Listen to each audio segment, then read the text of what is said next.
Sejam muito bem-vindos a mais essa aula de Biologia. Sou o professor Belan e aqui nós vamos resolver a prova da FAMECA do ano de 2020. Prova essa de conhecimentos específicos. Então, aqui nós vamos resolver 8 questões de Biologia. Essa prova ocorreu em 2019 para o vestibular de 2020, beleza? Então, vamos começar aqui com a questão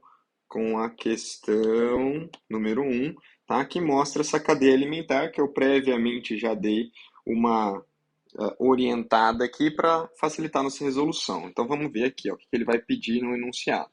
Suponha que o habitat dos seres vivos dessa teia alimentar ocorra contaminação por chumbo.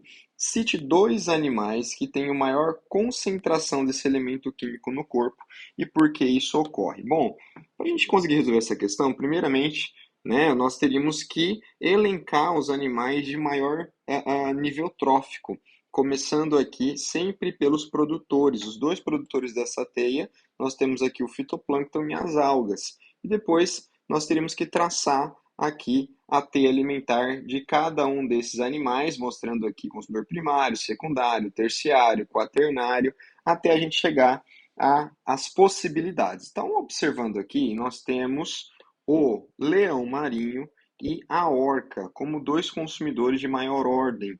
Por que nós precisamos lembrar disso? Porque quando eu tenho contaminação por chumbo, o chumbo é um material não biodegradável, ele tende a se acumular nas cadeias tróficas, principalmente nos animais de níveis maiores, porque ele vai, lembra, ele tem 0,0001 parte por milhão no fitoplâncton.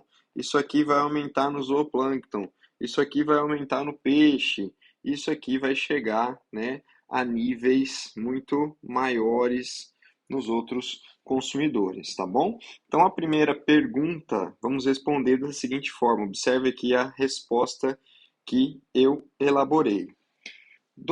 Os dois animais que apresentariam maior concentração de chumbo seriam a orca, consumidor quaternário e quinquinário, e o leão marinho, consumidor quaternário. Elementos não biodegradáveis, como o chumbo, se acumulam ao longo das cadeias alimentares, afetando principalmente os consumidores de ordem mais elevadas. Esse processo é conhecido como bioacumulação ou magnificação trófica, tá? Numa questão discursiva, eu sempre tenho que prestar muita atenção no que ele pede.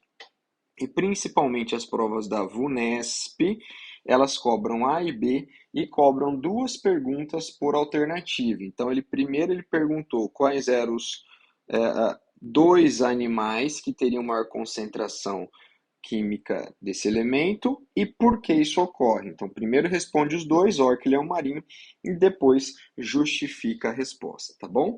Então, essa é a letra A. A letra B. Em um hábitat de mar fechado, onde vivem esses seres da teia, recebeu uma carga elevada de esgoto doméstico e nutrientes minerais, o que provocou a eutrofização. Qual é a consequência disso para os consumidores dessa teia? Justifique a sua resposta. Bom, então aqui já não está diretamente ligado à magnificação trófica, mas sim ao processo de eutrofização, que é aquele processo também chamado de floração das águas, onde o aumento do número de esgoto primordialmente leva ao aumento das bactérias anaeróbias. Isso provoca mais liberação de compostos nitrogenados, aumenta fitoplâncton, bloqueia a luz é bloqueada, aumenta a morte, né, de seres vivos, aumenta as bactérias e, finalmente, diminui o oxigênio. Ao diminuir o oxigênio, nós temos a morte dos animais, principalmente de peixes e outros consumidores da teia alimentar, tá bom? Então vamos ver aqui a resposta que eu elaborei para esta pergunta. O processo de eutrofização resulta de um aumento inicial das bactérias aeróbias, veja lá, bactérias aeróbias primeiro, que se alimentam da matéria orgânica presente no esgoto. Esgoto é alimento para bactéria, por isso que é eutrofização. Trofizar, trófico, lembra alimento, tá?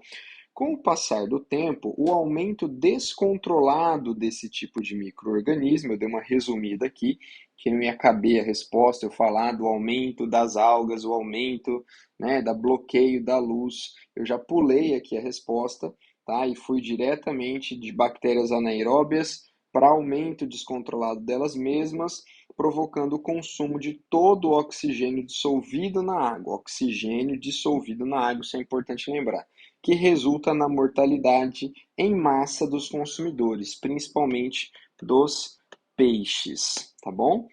Então, é isso. A primeira questão, uma questão de ecologia, que falava sobre teia alimentar, com duas perguntas bem simples e objetivas para a análise dessa questão. Vamos agora para a segunda questão da prova.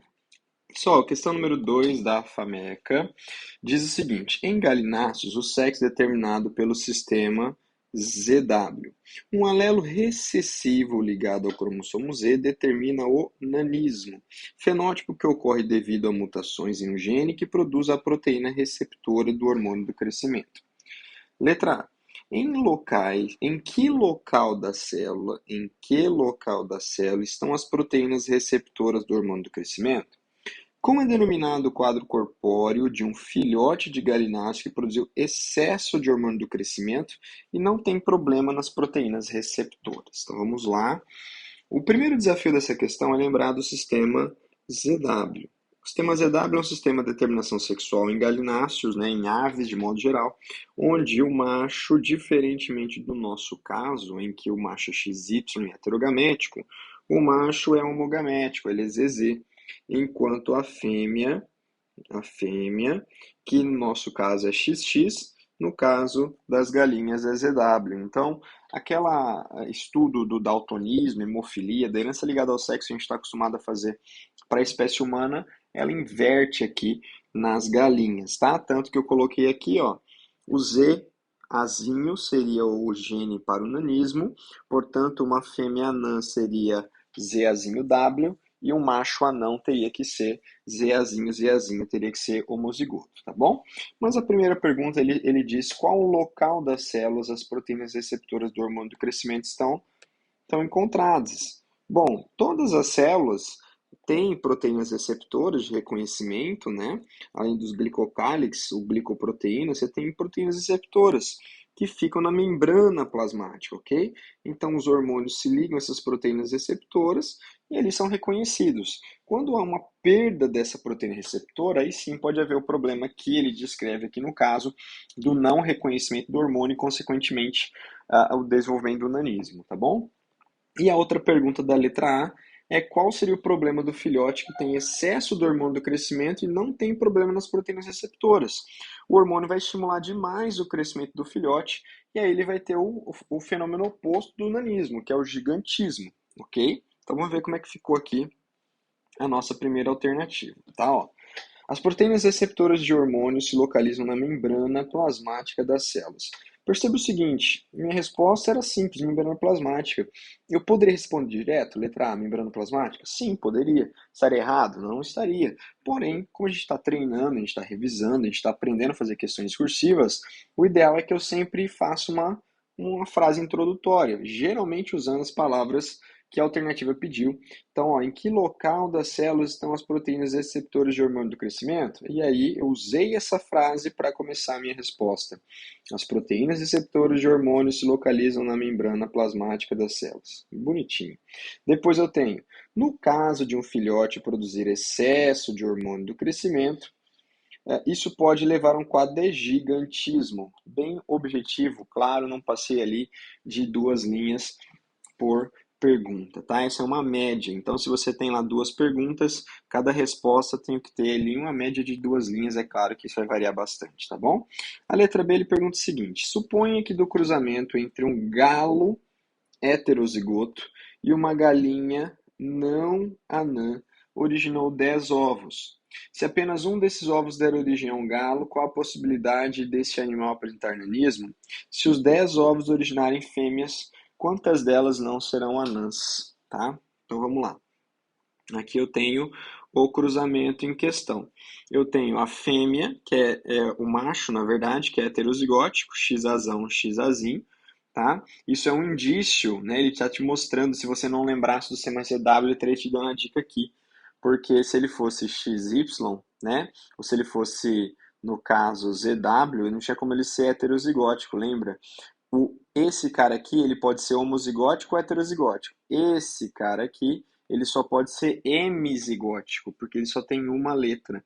Tá? Então, no caso, a fêmea não anã seria essa composição. Então, fazendo a distribuição aqui, eu tenho um macho homozigoto, dominante, uma fêmea não anã, um macho heterozigoto, porém não anão também, e uma fêmea anã nesse caso. Tá? Então, a resposta, primeiramente, não há possibilidade de gerar um macho anão ZZ, é o ZAzinho, ZAzinho, pois para isso a fêmea deveria ser anã. Então veja que os dois machos que a gente tem aqui, ó, um é homozigoto dominante e o outro é heterozigoto. Para que eu tivesse um macho anão, eu teria que ter nesse caso, tá, uma fêmea anã. A mãe dele deveria ser anã nesse caso e não é, tá? E se os 10 ovos foram fecundados, ou se os 10 ovos produzidos fossem fêmeas, eu teria 5 anãs e 5 não anãs, porque aqui eu vou ter, né, 50%, xazão W, xazinho W, 50% de cada, tá bom? Então essa foi a questão 2 da prova da FAMECA. Questão 3 é uma questão de zoologia e fala o seguinte: a moreia é um animal vertebrado pertencente ao grupo dos osteichthes, que apresenta algumas semelhanças com as serpentes, por exemplo. Possui formato alongado e ausência de patas. Entretanto, existem várias características anatômicas e fisiológicas que as diferenciam. Só para lembrar, pessoal, veja que ele não diz amor é um animal vertebrado pertencente aos osteichthes. Você tinha que saber que os osteichthes é um grupo de peixes, tá? Se você não se ligasse quem são os osteichthes, você teria dificuldade de resolver essa questão. Serpentes, você deveria saber que as serpentes são répteis. Répteis, tá?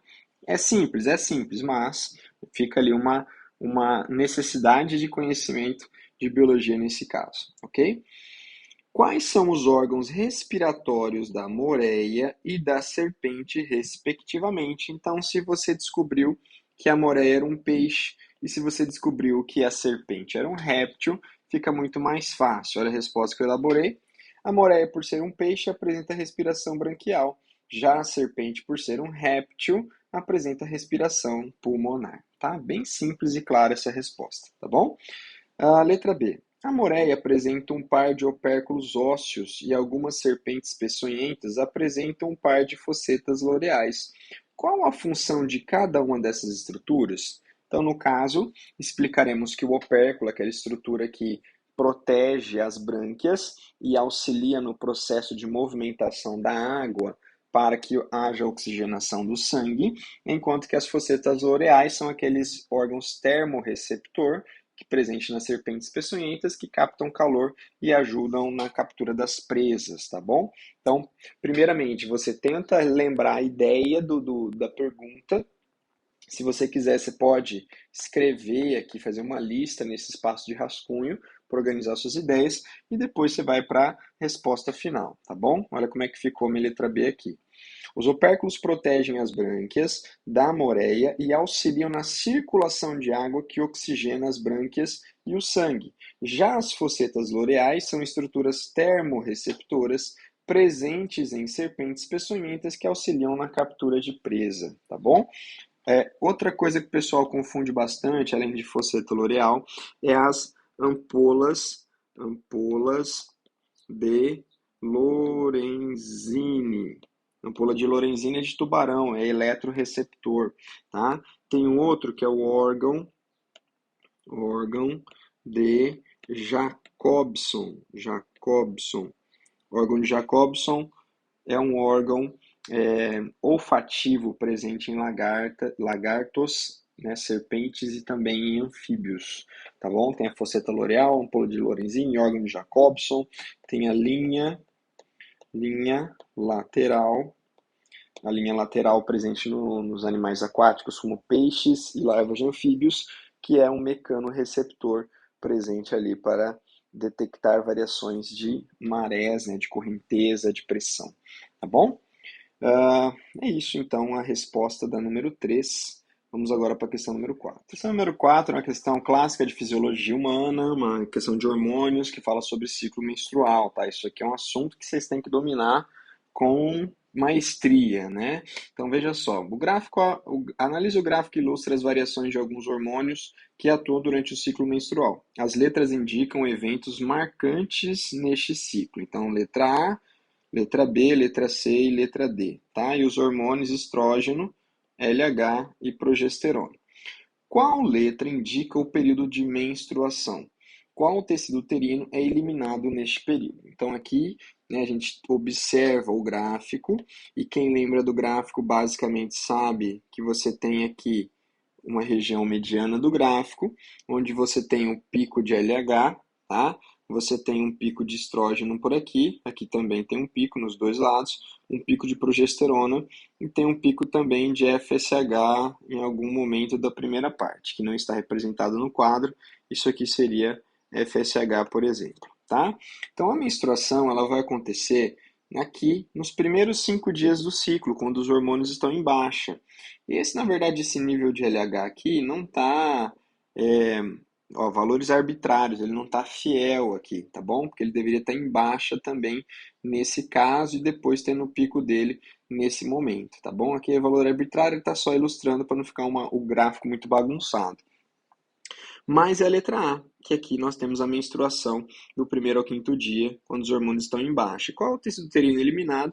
É o endométrio, tá? Que é a camada interna do útero que vai variar de acordo com o mês, tá bom? Então, olha aqui, ó, nós temos o período menstrual indicado pela letra A e corresponde ao primeiro ao quinto dia do ciclo. O tecido uterino que descama é o endométrio, tá? Então, resposta simples, porém bem elaborada aqui de acordo com as informações que nós temos no gráfico e na letra A, beleza? A segunda diz o seguinte: qual a letra indica o período fértil e como é possível identificar este período de acordo com os níveis hormonais? Então, sempre aqui nas provas da VUNESP, a gente tem duas alternativas e lembra que eu falei, sempre tem duas perguntas por alternativa, tá bom? Então, é como se cada pergunta dessa valesse meio ponto, só para você se orientar aqui. Então, qual é o que indica o período fértil? O período fértil, na verdade, é um período que vai da ovulação, né, antes e depois. Ele vai durar ali uns 4 a 5 dias dentro do mês, depende muito do momento da ovulação.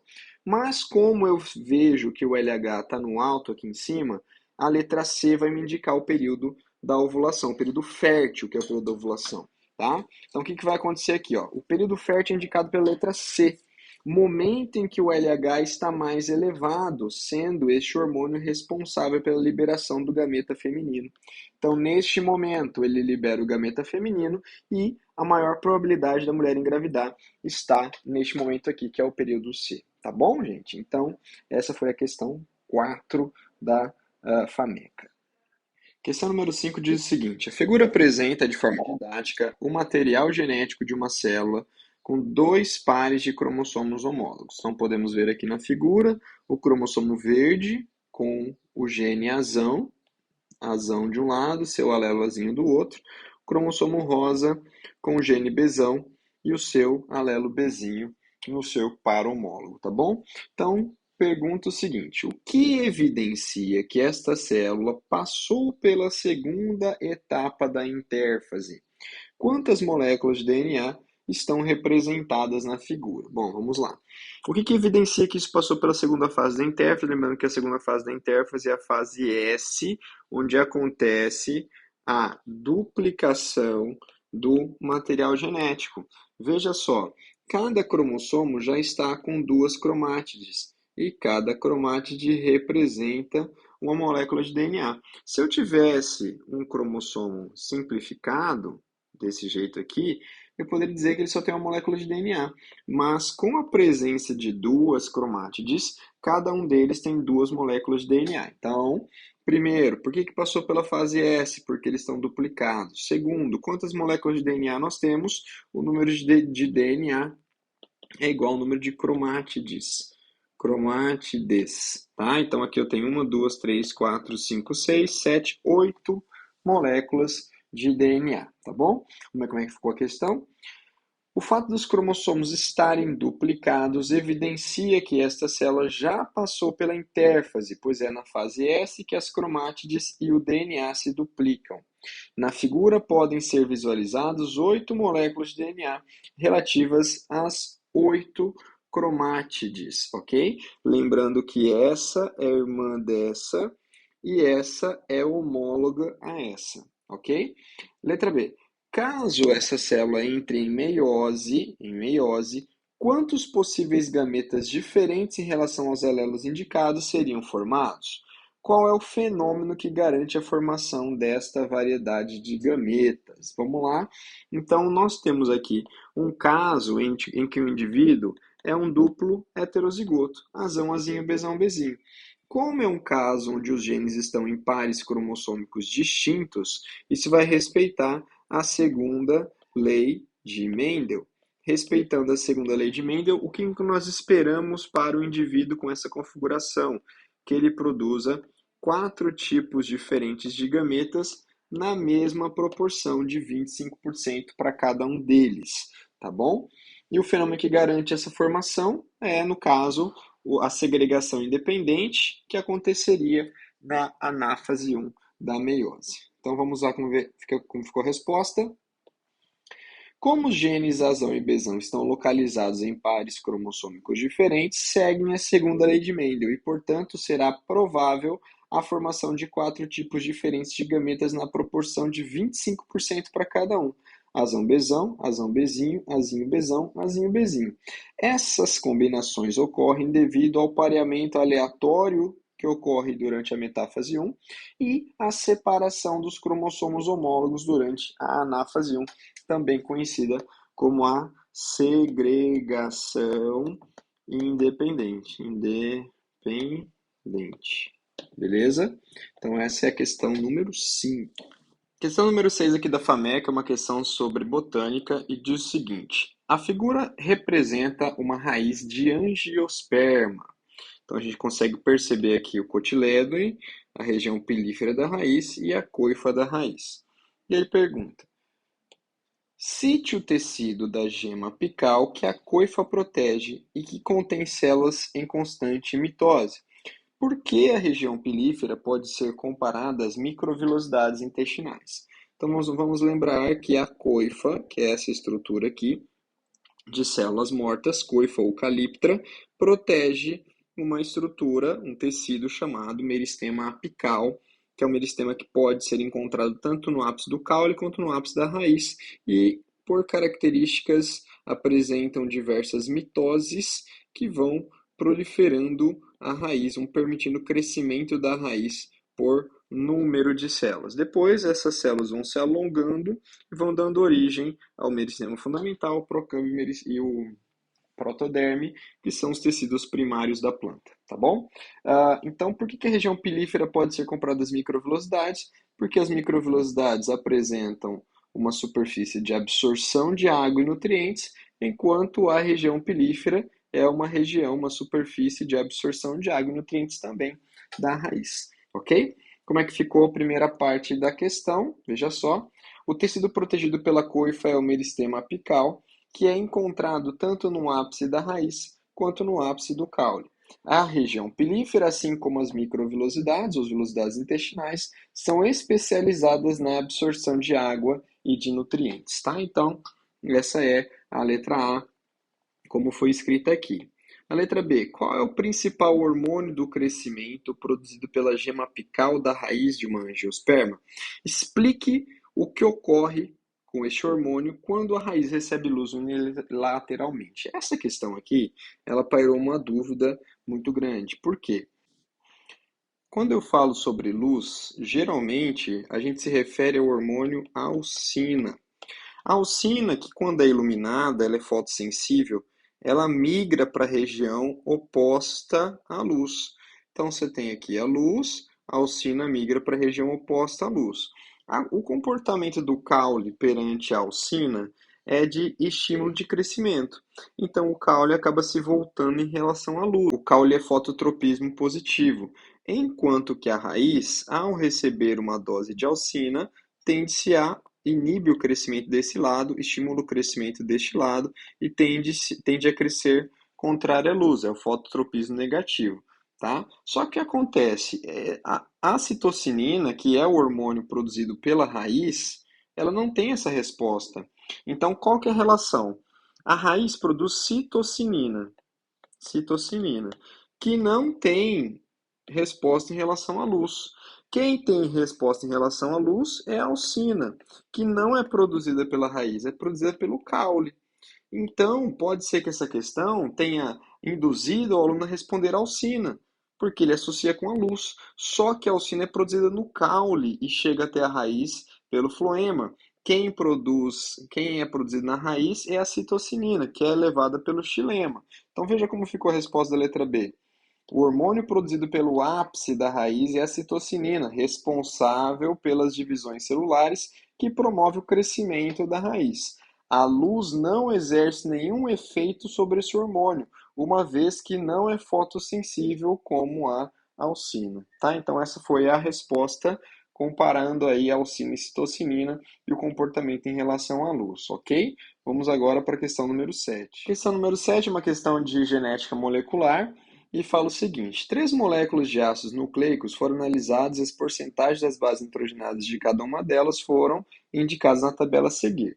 Então, tem molécula 1, a molécula 2 e a molécula 3. A gente lembra que a adenina se liga com a timina, citosina com a guanina. Campo Grande tem asfalto, ok?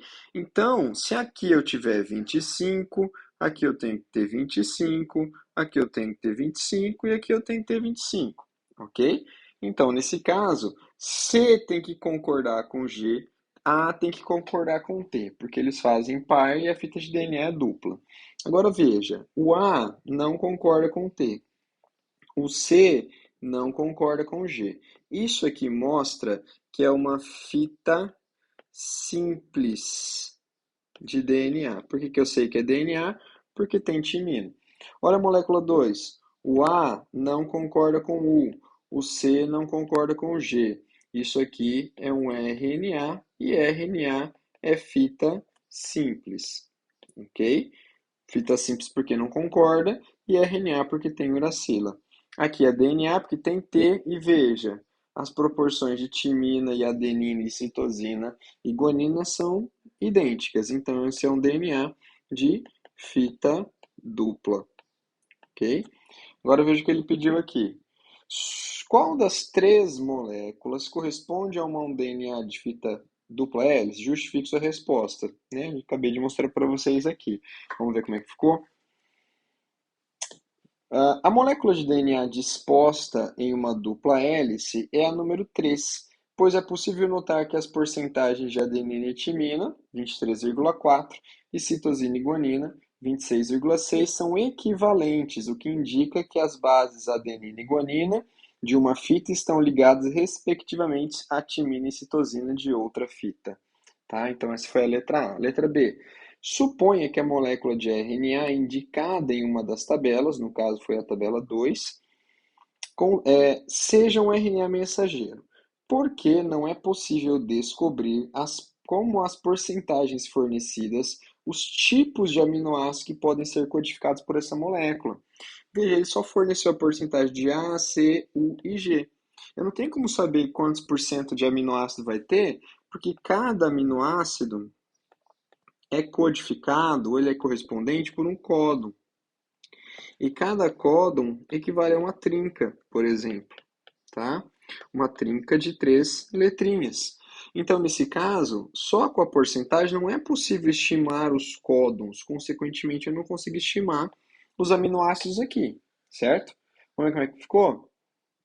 Pois as porcentagens indicam apenas quantidade de cada base na fita de RNA, o que difere o tipo de aminoácido que será inserido na proteína são os códons, formado por combinação de 3 bases, ou uma trinca, ok? Por exemplo, AUG, ACC, UCC, e isso a tabela não fornece, tá?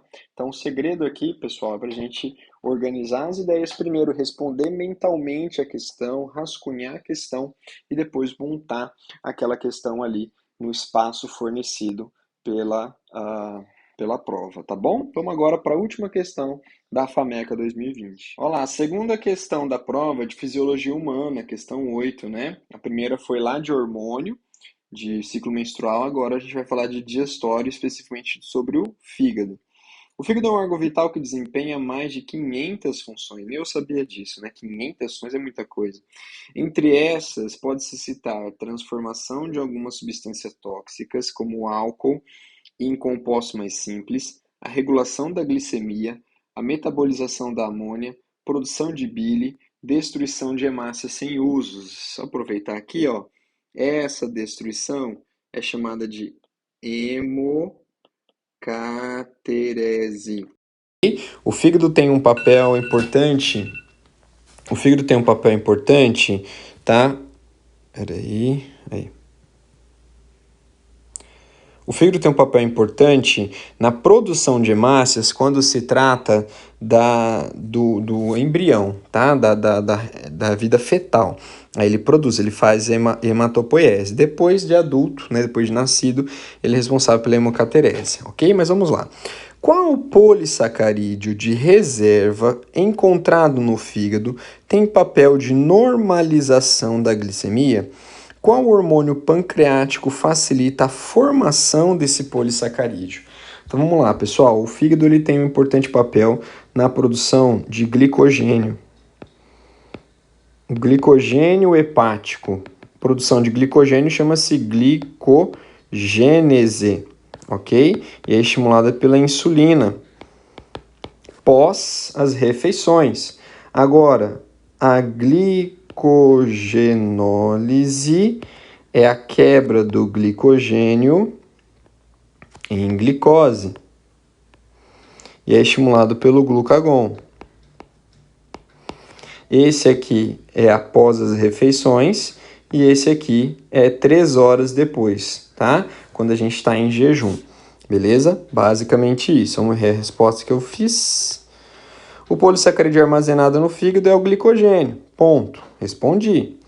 A insulina, outra resposta, tem ação hipoglicemiante, é responsável pela glicogênese, para mostrar um pouquinho de conhecimento aqui, que é a conversão de glicose em glicogênio, ok? Ele só tinha, a resposta que ele pediu foi especificamente glicogênio na primeira parte e insulina na segunda parte, mas veja como que a gente transforma a questão simples, glicogênio e insulina, numa resposta um pouco mais elaborada, que demonstra um pouco mais de conhecimento, né? Isso pode te auxiliar aí na pontuação da prova, com certeza. Na dúvida, o cara que olhar ali uma resposta como essa vai te dar uma pontuação máxima, tá bom? Quais substâncias orgânicas metabolizadas geram amônia? Por que a metabolização da amônia pelo fígado é um mecanismo adaptativo do corpo humano? Vamos lá. Substâncias orgânicas que geram amônia. Amônia é um composto nitrogenado. Então, basicamente, aminoácidos, proteínas. Posso pôr também, por exemplo, ácidos nucleicos, tá? Que são mais difíceis de ser metabolizados, porque eles são usados pelas células, né? Pelo núcleo. ATP, talvez, tem composto nitrogenado, tá? E são esses basicamente, mas proteínas e aminoácidos são eles. Por que a metabolização da amônia é um processo adaptativo? Vamos lá, a amônia era um produto muito tóxico, muito solúvel, que era excretado por invertebrados principalmente a partir de poríferos, tá? Conforme a gente vai avançando na escala evolutiva, porque ele usou a palavra adaptativa, né? Não usou evolutiva, mas é uma adaptação à vida na Terra, uma adaptação à economia de água. Então você tem a excreção por ureia, que é feita por mamíferos e por anfíbios adultos, que você economiza mais água, ela é média, falo que ela é mediona, ela é média em toxicidade e média em solubilidade, e você chega ao máximo da adaptação com ácido úrico. O ácido úrico presente nos invertebrados do tipo artrópodes, insetos, tá? E nos vertebrados, nas aves e nos répteis, urina pastosa. gostosa, ok? Então, vamos ver minha resposta aqui da letra B. A amônia é gerada a partir da degradação de compostos nitrogenados, principalmente aminoácidos e proteínas. O fígado transforma a amônia, que é uma forma de excreção primitiva, pois é muito tóxica e necessita de muita água para sua eliminação. Em ureia, através do ciclo da ornitina, então ele transforma amônia em ureia, através do ciclo da ornitina, permitindo assim menor risco de toxicidade e menor gasto hídrico na excreção. Isso é um processo adaptativo, tá? Que os mamíferos e principalmente o fígado humano adquiriu nisso, tá bom?